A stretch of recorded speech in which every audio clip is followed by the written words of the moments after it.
अभी MST CET का result आने में बहुत टाइम बचा है और आई नो बहुत सारे स्टूडेंट्स ये डिसाइड ही नहीं कर पा रहे कि भैया मुझे कौन सी इंजीनियरिंग करनी है, कुछ समझ नहीं आ रहा। आई कैन गारंटी इस वीडियो को देखने के बाद आपको ये पता चल जाएगा कि आपका इंटरेस्ट किस इंजीनियरिंग ब्रांच में है और आपको एग्जैक्टली कौन सी इंजीनियरिंग करनी है। और मैं नहीं चाहता कि आप भी CS वाले भेड़चाल का हिस्सा बने बिना अपने इंटरेस्ट को जाने। और वीडियो के एंडिंग में मैं आपको CS के कुछ डार्क सीक्रेट्स के बारे में बताऊंगा जो मैंने खुद देखे हैं मेरे कैंपस में, और मार्केट में भी यही सब चल रहा है आजकल। तो hello everyone, I am Sumit, a second year mechanical engineering student at WCE Sangli and I have scored 97.75 percentile in MST CET। देखो, इंजीनियरिंग में टोटल मेन 7 ब्रांचेस होते हैं, जैसे कि CS, IT, electronics and telecommunication, electrical, mechanical, civil और chemical engineering. ये engineering के core engineering branches है। CS में AIML, AIDS, साइबर सिक्योरिटी वगैरह आ जाता है, वो CS के सब ब्रांचेस है। गाइज, यहाँ पे अभी अब 2 टाइप के स्टूडेंट्स होंगे, टाइप A स्टूडेंट्स और type B students. Type A वो वाले स्टूडेंट्स जिनको बचपन से पता है, बचपन से ही वो कंप्यूटर के बीच में ही पले बड़े हैं, बचपन से उनके पास लैपटॉप है, वो लैपटॉप पे कुछ ना कुछ करते रहते हैं। उनके 11th-12th में भी कंप्यूटर साइंस जैसे सब्जेक्ट्स थे और उन्होंने कोडिंग भी स्टार्ट कर दी है, उनकी C प्रोग्रामिंग हो गई, उनको बहुत मज़ा आता है कंप्यूटर साइंस सीखने में, तो डेफिनेटली उनको कंप्यूटर साइंस इंजीनियरिंग ही लेनी है। तो टाइप B में आ जाते हैं आपके और मेरे जैसे लोग जिनको कुछ आइडिया नहीं है कि कंप्यूटर साइंस इंजीनियरिंग लेनी है, मैकेनिकल, इलेक्ट्रिकल, सिविल जैसे ब्रांचेस लेने हैं। हालांकि मैंने ये वीडियो बनाया था जिसमें मैंने आपको बताया था कि मैंने कंप्यूटर साइंस के ऊपर मैकेनिकल इंजीनियरिंग क्यों चूज़ की। हालांकि मुझे 97.75 परसेंटाइल थे और मुझे अच्छे से अच्छे कॉलेज में कंप्यूटर साइंस इंजीनियरिंग मिल जा रही थी, ज़्यादातर कॉलेज में। तो ये वीडियो टाइप B वाले स्टूडेंट्स के लिए है। सो एक बात समझ लो, हम इंजीनियरिंग के ब्रांचेस को 2 कैटेगरी में क्लासीफाई करते हैं, एक टेक ब्रांचेस और एक कोर ब्रांचेस। टेक ब्रांचेस में हमारे पास आ जाता है CS, IT, AIML, AIDS और ENTC, और कोर ब्रांचेस में हमारे पास आ जाता है इलेक्ट्रिकल, मैकेनिकल, सिविल और केमिकल। अभी मार्केट में इन सारी ब्रांचेस की क्या क्या सिचुएशन है ये हम सब डिस्कस करेंगे, और आपको हर एक इंजीनियरिंग ब्रांच के बारे में अच्छे से सुनना है। तो आई कैन गारंटी कि इस वीडियो के एंडिंग तक आप खुद कैपेबल हो जाओगे एक अच्छा डिसीजन लेने के। क्या आप भी चाहते हो कि हमारी टीम आपको पर्सनली कॉल करके आपका डिसीजन लेने में मदद करे कि कौन सी इंजीनियरिंग ब्रांच लेनी चाहिए आपके अकॉर्डिंग? तो डिस्क्रिप्शन में मैंने गूगल फॉर्म का लिंक दिया है, आप उसे फिल कर देना और फर्स्ट 100 स्टूडेंट्स को हमारी टीम कांटेक्ट करेगी और आपको मदद करेगी आपके हिसाब से इंजीनियरिंग ब्रांच चूज़ करने में। हाँ, ये एब्सोल्युटली फ्री है, आप फटाफट जाके रजिस्टर कर सकते हो, लेकिन उससे पहले वीडियो को एंडिंग तक देख लेना। तो नंबर 1 पे हमारे पास civil engineering. So guys, civil engineering सबसे पुरानी इंजीनियरिंग की ब्रांच है, इसको mother of all engineering branches भी बोला जाता है। तो सिविल इंजीनियरिंग में आपको कंस्ट्रक्शन रिलेटेड सारी चीज़ें पढ़ाई जाएगी, जैसे बिल्डिंग्स कैसे बनते हैं, फ्लाईओवर्स कैसे बनते हैं और ढेर सारी चीज़ें। देखो, सिविल इंजीनियरिंग की एक बहुत खास बात है कि सबसे ज़्यादा जो गवर्नमेंट जॉब्स अवेलेबल है इंजीनियरिंग के, वो मैक्सिमम जॉब सिविल इंजीनियरिंग के ही अवेलेबल है। तो जो स्टूडेंट्स को गवर्नमेंट जॉब की तरफ बहुत ज़्यादा इंटरेस्ट है, यार मुझे गवर्नमेंट जॉब ही करनी है, तो वो मैक्सिमम स्टूडेंट्स सिविल इंजीनियरिंग की तरफ जाते हैं। तो अभी हम डिस्कस करेंगे सिविल का प्राइवेट में क्या स्टेटस है और गवर्नमेंट में क्या स्टेटस है और करंट मार्केट सिचुएशन क्या है। देखो, सबसे पहले बात करते हैं गवर्नमेंट जॉब्स की। तो सिविल में बहुत ज़्यादा गवर्नमेंट जॉब्स अवेलेबल है। आप गेट, SSC, CGL ऐसे एग्जाम दे के ईजिली उनको क्रैक करके गवर्नमेंट जॉब ले सकते हो, और इसमें आपको अच्छी खासी सैलरी मिलेगी भाई। ठीक है, आपको 12 LPA प्लस का स्टार्टिंग पैकेज मिलेगा, उसके साथ में आपको बहुत सारे इंटेंसिव्स मिलेंगे, रहने का, पेट्रोल का खर्चा, बहुत सारा खर्चा आपका पूरा गवर्नमेंट पे करेगी। ठीक है, बात करते हैं प्राइवेट सेक्टर की। तो प्राइवेट सेक्टर में सिविल इंजीनियरिंग की हालत बहुत ज़्यादा ख़राब है। अगर आपके पास एक्सपीरियंस नहीं, आप फ्रेशर हो और आप इंडस्ट्री में काम करने जा रहे हो, तो आपको स्टार्टिंग पे 20,000, 25,000, 30,000 तक ही मिल सकता है सिविल इंजीनियरिंग में।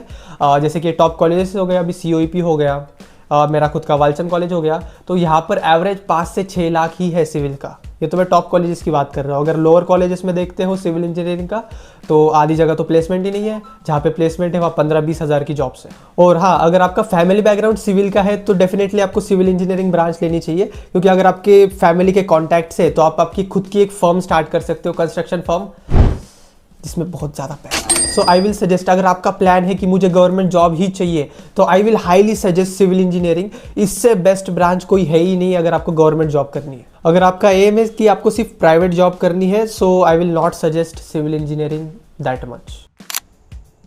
अगर आप बहुत ज़्यादा खुराफाती हो और बचपन में जब आपके पास एक RC कार आती थी, आप उसे खोल के उसमें की मोटर्स निकाल के उसको पंखे विंखे जोड़ के कुछ ना कुछ बनाते थे, तो मैकेनिकल ब्रांच आपके लिए है। बस एक बात याद रखना, इसमें ड्राइंग्स भर भर के होती है, बहुत ज़्यादा ड्राइंग्स होती है भाई। हर एक मशीन के पार्ट की हमें ड्राइंग बनानी पड़ती है। तो अगर आप ड्राइंग के लिए रेडी हो तो you are good to go. Mechanical engineering बहुत ज़्यादा बैलेंस्ड ब्रांच है, इसमें आपको बहुत सारी अपॉर्चुनिटीज़ देखने मिलती है, प्राइवेट सेक्टर में भी और गवर्नमेंट सेक्टर में भी। बात करते हैं प्राइवेट और गवर्नमेंट सेक्टर में क्या सीन है मैकेनिकल का। सबसे पहले बात करते हैं गवर्नमेंट में इसकी अच्छी खासी अपॉर्चुनिटीज़ है। आफ्टर सिविल, इलेक्ट्रिकल और मैकेनिकल की सबसे ज़्यादा अपॉर्चुनिटीज़ होती है गवर्नमेंट सेक्टर में। इसमें आपको मिनिमम पैकेज 12 LPA का मिलता है और 12 LPA के ऊपर के ही पैकेजेस आपको मिलते हैं इन गवर्नमेंट सेक्टर, और बाकी के इंटेंसिव्स अलग, आपका रहने का खर्चा विर्चा वो सारा गवर्नमेंट देगा, तो बेस्ट है। आप गेट, SSC, CGL, ONGC जैसे एग्ज़ाम्स दे सकते हो गवर्नमेंट जॉब्स के लिए। और रही प्राइवेट की बात, तो प्राइवेट में भी डिमांड उतनी ही है मैकेनिकल इंजीनियर्स की, बस सप्लाई कम हो गई है क्योंकि सारे बच्चे CS करके CS के पीछे भाग रहे हैं, तो थोड़ी सी सप्लाई कम हो गई, लेकिन डिमांड उतनी ही है, तो आपको जॉब इजीली मिल जाएगी। लेकिन सीन क्या है पता है क्या, जो ये टॉप कॉलेजेस है जैसे कि COEP, VJTI, वालचंद, सरदार पटेल वगैरह वगैरह, तो यहाँ पे मैकेनिकल के प्लेसमेंट्स तगड़े हैं। आपको एवरेज पैकेज 8 से 9 लाख का देखने मिलेगा। और जो लोअर कॉलेजेस है जो आपको कम परसेंटाइल पे मिल जाते हैं, वहाँ पे थोड़ा प्लेसमेंट का आपको इशू देखने मिलेगा। मतलब प्लेसमेंट तो हो ही जाएगी मैकेनिकल में, इंडस्ट्रीज बहुत सारी है, जैसे पुणे एक ऑटोमोबाइल हब है, वहाँ पे आपको मैकेनिकल की बहुत सारी अपॉर्चुनिटीज़ देखने मिलेगी। लोअर कॉलेजेस में पैकेज का थोड़ा इशू है, 4 लाख तक, 4, 4.5, 5 लाख तक आपको मैकेनिकल में मिल सकता है। लेकिन मैकेनिकल, सिविल और इलेक्ट्रिकल ये स्टेबल ब्रांचेस होती है। एक लाइन में बोलना चाहूँगा इन ब्रांचेस के लिए, you ages like a wine, the older the better. यानी कि आप जितना इन फील्ड्स में टाइम डेडिकेट करते हो अपना, जितना आपका एक्सपीरियंस बढ़ता है, उतनी आपकी कंपनी में पावर बढ़ती है, उतना आप स्टेबल होते हो, आपको जॉब से कोई नहीं निकाल सकता, और उतना आपका एक्सपीरियंस के साथ पैकेज भी बढ़ते जाता है। So this are stable branches according to experience. अगर आप मेरे जैसे खुराफाती और आपको अभी बहुत ज़्यादा चीज़ें एक्सप्लोर करनी है और आपका ऐसा फिक्स नहीं है कि भाई मुझे एकदम हाई पैकेज ही चाहिए, बैकअप के लिए मुझे एक ठीक ठाक पैकेज भी चलेगा, लेकिन मुझे चीज़ें एक्सप्लोर करनी है, तो मैकेनिकल आपके लिए बेस्ट ब्रांच है। ज़्यादा इजी भी नहीं, ज़्यादा टफ भी नहीं है, इसमें आपको अच्छा खासा टाइम मिलेगा खुद को एक्सप्लोर करने में, ढेर सारी चीज़ें सीखने में। सो अगर आप एक्सप्लोरेशन का कीड़ा रखते हो आपके अंदर, तो I will suggest you mechanical engineering. देखो ये जो अपनी सर्किटल ब्रांचेस हो गई, इलेक्ट्रिकल, इलेक्ट्रॉनिक, CNTC, इनका सिलेबस थोड़ा सा टफर साइड में होता है, तो इन ब्रांचेस को थोड़ा टफ माना जाता है as compared to other engineering branches. जैसे करंट है जिसे हम देख नहीं सकते, तो ये सारी चीज़ें इलेक्ट्रिकल वाले को इमेजिन करके करनी होती है, तो थोड़ा विजुअलाइजेशन का इनका गेम होता है, इस वजह से इनको थोड़ा सा टफर साइड में माना जाता है, और इसमें मैथ्स भी बहुत ज़्यादा तगड़ी होती है। इलेक्ट्रिकल का भी सेम सीन है जैसा मैकेनिकल का है, government job, private job, balanced branch है। गवर्नमेंट में भी उतनी ही जॉब्स है जितनी प्राइवेट में है। अगर आप गवर्नमेंट जॉब साइड जाते हो तो आपको 12 LPA प्लस आराम से पैकेज मिल जाएगा, और जब आप प्राइवेट साइड में देखते हो तो जो टॉप कॉलेजेस है जैसे COEP का इलेक्ट्रिकल है जहाँ का 10 लाख एवरेज पैकेज है, वालचंद के इलेक्ट्रिकल का 7.5 लाख एवरेज पैकेज है, तो टॉप के कॉलेज में ठीक ठाक सिचुएशन है इलेक्ट्रिकल की। जो लोअर कॉलेजेस है वहाँ पे इलेक्ट्रिकल के पैकेजेस 4 से 5 लाख के अराउंड ही जाते हैं, जितने मैकेनिकल के ही जाते हैं। अगर आपको 12th में इलेक्ट्रोडायनेमिक्स पढ़ने में सच में बहुत मजा आई थी, electrostatics, current, electricity, capacitor, EMI etcetera etcetera, और आपका मैथ्स भी अच्छा है और आपका अंदर से जोश है कि मुझे इलेक्ट्रिकल ही लेना है, तो आप इलेक्ट्रिकल के साइड जा सकते हो, कोई दिक्कत वाली बात नहीं। देखो ये डाउट ज़्यादातर गर्ल्स स्टूडेंट्स को आ रहा होगा कि भैया मैं सिविल और मैकेनिकल में कैसे सर्वाइव कर पाऊंगी, क्योंकि ये तो मेल डोमिनेंट फील्ड्स है। तो देखो ऐसा बिल्कुल भी नहीं है। सिविल और मैकेनिकल में बहुत सारी लड़कियां काम कर रही है, जैसे कि अपना डिज़ाइन डिपार्टमेंट हो गया, R&D डिपार्टमेंट हो गया, क्वालिटी कंट्रोल डिपार्टमेंट हो गया।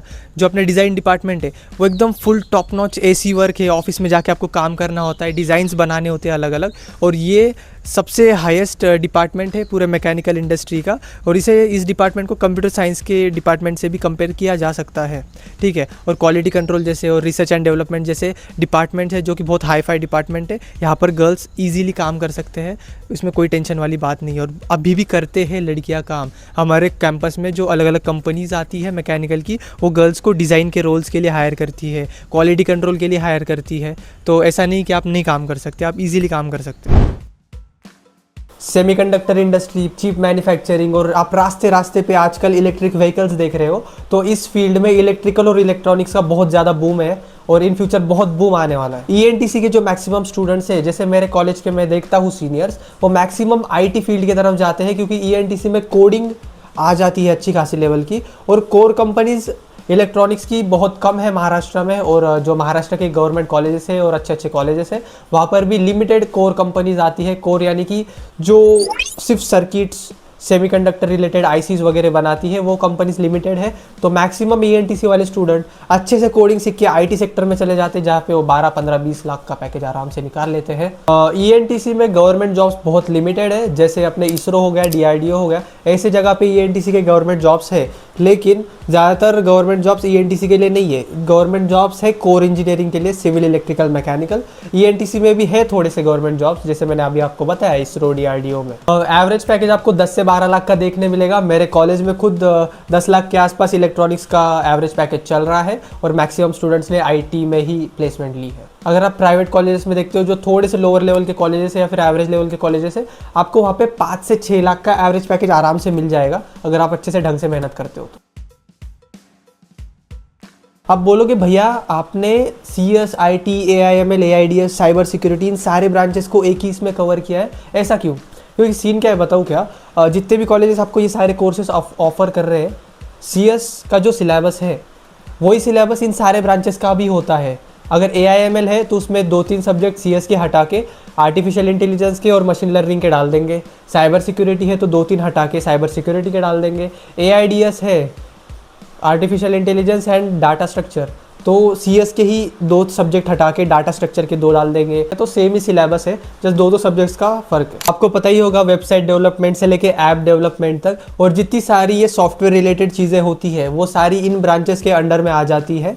आपने एक बात सुनी होगी, वालचंद कॉलेज से पिछले साल 1.5 CR का पैकेज गया है फ्रॉम CS डिपार्टमेंट। CUEP का 52.5 LPA गया है, तो तगड़ी ब्रांच है। अगर आप टॉप कॉलेजेस में हो, अच्छे कॉलेजेस में हो, और आप CS लेना चाहते हो, और बचपन से ऐसा सीन है कि आप कोडिंग की तरफ ज़्यादा इंक्लाइंड हो या कंप्यूटर की तरफ ज़्यादा इंक्लाइंड हो, या फिर इन छुट्टियों में आपने कोडिंग प्रैक्टिस की और आपको कोडिंग में मज़ा आने लगा, तो बेस्ट ब्रांच है आपके लिए। लेकिन कंप्यूटर साइंस इंजीनियरिंग के मार्केट सिचुएशन के बारे में बात कर लेते हैं। अगर आप पुणे में गए और आपने एक पत्थर उठा के फेंका, तो मैक्सिमम पॉसिबिलिटी है वो पत्थर ऐसे स्टूडेंट को लगेगा जो कंप्यूटर या फिर कंप्यूटर से रिलेटेड इंजीनियरिंग करता है। Mark my words. तो मजाक से हटके कंप्यूटर साइंस इंजीनियरिंग का मार्केट सैचुरेट आउट हो चुका है। बहुत सारे स्टूडेंट्स, यानी कि maximum student computer science engineering ही कर रहे हैं, तो जॉब्स का डिमांड का लेवल सेम है और सप्लाई बढ़ गई है। जब सप्लाई बढ़ती है और डिमांड सेम रहती है तो ऑब्वियसली रिसेशन होता है मार्केट में। जैसे आपने सुना होगा कि ओरेकल ने 20,000 से ज़्यादा एम्प्लॉयज़ निकाल दिए। क्यों निकाले? क्योंकि AI आ गया है और उतने एम्प्लॉयज़ का काम कुछ सिलेक्टेड एम्प्लॉयज़ कर ले रहे हैं। सो ये एक ले ऑफ्स की प्रॉब्लम आ जाती है अगर आप खुद को अपडेटेड नहीं रखते हो मार्केट के हिसाब से। यहाँ पर जीतता वही बंदा है जो side by side skills develop करता है अपनी स्किल्स। यानी कि बहुत सारे स्टूडेंट्स क्या करते हैं, कंप्यूटर साइंस तो ले लेते हैं जोश जोश में, फिर कॉलेज में जाते हैं, जो कॉलेज पढ़ाता है वही पढ़ते हैं और एक्सपेक्ट करते हैं कि भाई ठीक है चलो 12 लाख 15 लाख मिल जाएगा मुझे आराम से। ऐसा नहीं होता। आपको साइड बाय साइड AI के कोर्सेज करने पड़ेंगे, मशीन लर्निंग के कोर्सेज करने पड़ेंगे और मार्केट में जो चल रहा है उसके हिसाब से खुद को अपडेटेड रखना पड़ेगा। मार्क माई वर्ड्स, 4 साल के बाद AI का बोलबाला रहने वाला है। तो अगर आप अभी कंप्यूटर साइंस चूज़ कर रहे हो तो अभी से from the first year AI के बारे में पढ़ना स्टार्ट कर दो। उसके बाद फाइनल ईयर के बाद आपका पैकेज 12 से कम होगा ही नहीं, 12 लाख के ऊपर ही होगा, क्योंकि कंपनीज़ को भी स्किल्ड इंजीनियर्स चाहिए। ठीक है, इतनी सारी ढेर सारी कंपनीज़ है मार्केट में, उनको स्किल्ड इंजीनियर्स चाहिए, डिमांड उतनी ही है, बस अच्छे इंजीनियर्स की ज़रूरत है उनको। तो कंप्यूटर साइंस और टेक रिलेटेड ब्रांचेस तभी लेना जब आपको खुद पे यकीन है कि आप साइड बाय साइड और सारी नई चीज़ें सीखने के लिए रेडी हो, आप 4 साल मेहनत करने के लिए तैयार हो, क्योंकि कंपटीशन बहुत ज़्यादा है। हर एक स्टूडेंट ने कंप्यूटर साइंस इंजीनियरिंग लेके ही बैठा है, आपके पहले की बैच, उसके पहले की बैच। ठीक है, maximum students computer science engineering ही कर रहे हैं। बात करते हैं केमिकल इंजीनियरिंग की। केमिकल इंजीनियरिंग के ऊपर मैं 4 से 5 लाइनें ही बोलूँगा और आपको ये दिमाग में डाल लेनी है अगर कोई केमिकल करने वाला होगा तो, बस इसके ऊपर कुछ नहीं। देखो, केमिकल इंजीनियरिंग एक बहुत अच्छी ब्रांच है। अगर आपको ICT मुंबई में केमिकल मिल रहा है तो आग बंद करके ले लो। दूसरे किसी भी कॉलेज में अगर केमिकल इंजीनियरिंग मिल रही है और आपको लेने का मन है तो बिल्कुल मत जाना इस इंजीनियरिंग की तरफ, क्योंकि मार्केट में केमिकल के इंडस्ट्री बहुत ज़्यादा कम है। ठीक है, और जो अच्छे इंडस्ट्रीज़ हैं वो IITs, NITs और ICTs के स्टूडेंट को ही अच्छा पैकेज ऑफर करते हैं। 6 से 7 लाख का आपको एवरेज पैकेज देखने मिलेगा। लेकिन अगर आप लोअर कॉलेजेस में जाते हो वहाँ पे प्लेसमेंट बिल्कुल नहीं है केमिकल के रिलेटेड। 10-15% बच्चे प्लेस होते हैं, वो भी उनके खुद के दम पे होते हैं, ऑफ कैंपस इधर उधर लग जाते हैं 4 लाख 5 लाख के जॉब पे।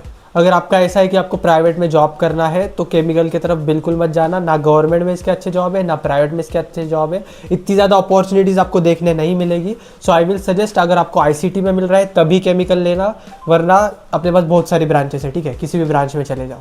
एटलीस्ट मैं सिविल को केमिकल के ऊपर रखूंगा, क्योंकि सिविल में एटलीस्ट आपको प्राइवेट में जॉब तो मिलेगी, ठीक है, 20,000 25,000। केमिकल में तो अगर आप ऑफ कैंपस जाओगे तो जॉब मिलना बहुत मुश्किल है। सो आई होप आपने इतनी सारी चीज़ें सुनी तो आपको एक डायरेक्शन मिली होगी, थोड़ा सा एटलीस्ट मैं 15 से 20%। सो आपने इतनी सारी चीज़ें सुनी अलग अलग ब्रांचेस के बारे में। सो आई होप आप अभी डिसीजन लेने के कैपेबल हो चुके होंगे।